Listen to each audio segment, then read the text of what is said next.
Hello' everyone, আমি আছোঁ এতিয়া বৰ্তমান মৰাণ বিশাল মাৰ্কেটত। সৰু সুৰা বস্তু কেইটামান ল'ব আছে, লৈ ল'লোঁ। আৰু এইফালে আছে আমাৰ ৰুমমেট বা, আৰু তাইৰ মুখখন ঢাকি ঢাকি আছে কেমেৰাত নোলাওঁ বুলি। আৰু এতিয়া আহি আমি সোমালোহি শ্ৰীৰাম মাৰ্কেটত, আৰু ইয়াৰো বস্তু কেইটামান ল'ব আছিলে, ইয়াৰ পৰাও লৈ ল'লোঁ। এইখন মাৰ্কেটত মই ফাৰ্ষ্ট টাইম সোমাইছোঁ।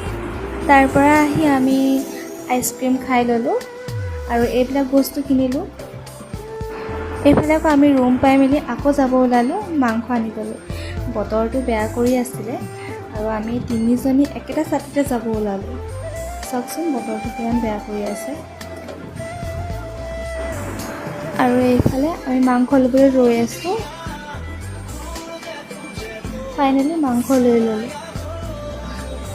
আৰু এতিয়া ৰুম পালোহি। যদি ভিডিঅ'টো ভাল লাগিলে লাইক কমেণ্ট শ্বেয়াৰ কৰি দিব